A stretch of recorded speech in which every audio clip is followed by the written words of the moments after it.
नमस्कार दोस्तों, आज के हमारे इस वीडियो में हम आपके लिए अहोई अष्टमी व्रत की पौराणिक कथा लेकर आए हैं। एक समय की बात है, किसी नगर में एक साहूकार अपने 7 बेटे, 7 बहुएं और एक बेटी के साथ रहता था।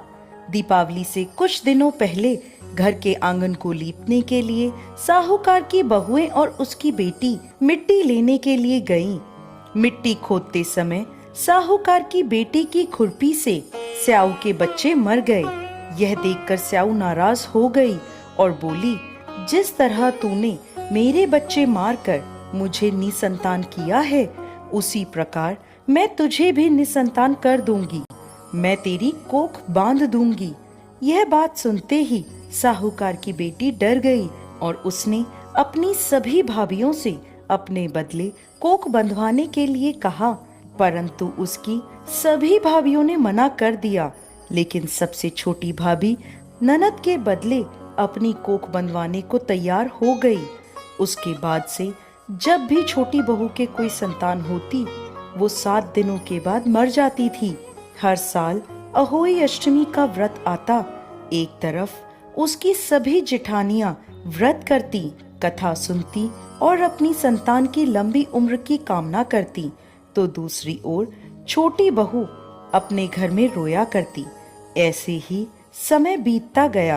एक दिन एक ब्राह्मण को बुलवाया गया और इसका समाधान पता लगवाया गया। तो वह ब्राह्मण बोले कि इस श्राप से मुक्ति के लिए तुम्हें सुरई गाय की सेवा करनी होगी। सुरई गाय स्याऊ की सहेली है। उसके कहने पर यदि स्याऊ तुम्हारी कोख छोड़ दे तो तुम्हारे बच्चे जी जाएंगे। यह सुनकर छोटी बहू ने अगले ही दिन से सुरई गाय की सेवा करना शुरू कर दिया। वह प्रतिदिन सुबह तड़के उठकर उसका गोबर आदि साफ कर देती, उसे चारा डाल देती और साफ पानी भर दिया करती थी। सुरई गाय ने सोचा, ये सुबह सुबह मेरी सेवा कौन करता है, इसका पता लगाना होगा। अगले दिन सुरई गाय जल्दी उठ गई और देखती है कि साहूकार की सबसे छोटी बहू सारा काम कर रही है। यह देखकर सुरई गाय बोली, तुम किस लिए मेरी सेवा कर रही हो? तो वह बोली, माता, स्याऊ माता ने मेरी कोख बांध रखी है, जिस वजह से मेरे बच्चे नहीं जीते। यदि आप उनसे कहकर मेरी कोख खुलवा दो तो मैं आपका बहुत उपकार मानूंगी। यह सुनकर सुरई गाय उसके साथ 7 समुंदर पार स्याऊ माता के पास चल दी। रास्ते में थक हार कर वो दोनों एक पेड़ की छांव में बैठ गए। जिस पेड़ के नीचे वो दोनों बैठे थे, उस पेड़ के ऊपर गरुड़ पंखनी का घोंसला था, जिसमें उसके छोटे छोटे बच्चे थे। थोड़ी देर में साहूकार की छोटी बहू ने देखा कि वहां एक सांप उन बच्चों को खाने के लिए आया है। यह देखकर छोटी बहू ने उस सांप को मार डाला। जब गरुड़ पंखनी वहां आई तो उसने पेड़ के आसपास रक्त देखा, जिसे देखकर उसे लगा कि इसने मेरे बच्चों को मार दिया है। वो अपनी चोट से साहूकार की छोटी बहू को मारने लगी।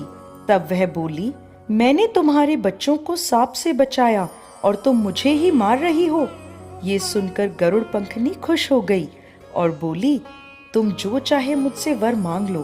तब छोटी बहू बोली, बहन, 7 समुद्र पार स्याऊ माता रहती है, तुम हमें वहां तक पहुंचा दो।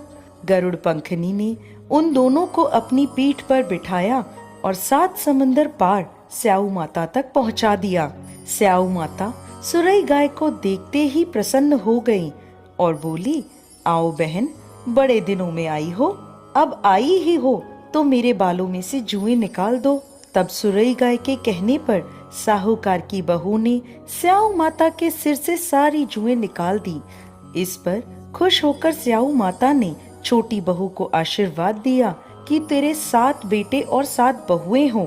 यह सुनकर छोटी बहू बोली, माता, मेरे तो एक भी संतान नहीं है। स्याऊ माता ने पूछा, ऐसा क्यों? तो वह बोली, माता, यदि आप वचन दें तो मैं इसका कारण आपको बता सकती हूँ। स्याऊ माता ने उसे वचन दे दिया।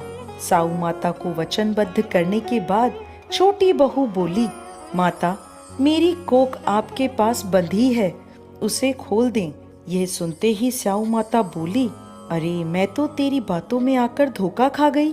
तूने तो मुझे ठग लिया। जा, मैं तेरी कोख खोलती हूँ। अब तू घर जा और घर जाकर अहोई माता का उद्यापन करना। 7 अहोई बनाकर 7 कढ़ाई देना। साहूकार की बहू घर लौटी तो देखती है कि उसके घर में उसके 7 बेटे और 7 बहुएं बैठे हैं। यह देखकर वो बहुत प्रसन्न हुई। उसने 7 कढ़ाई और 7 अहोई बनाई और अहोई अष्टमी का उद्यापन किया। उधर दूसरी ओर जेठानियां बोली, चलो सब जल्दी जल्दी पूजा कर लो, अभी छोटी बहू का रोना धोना शुरू हो जाएगा।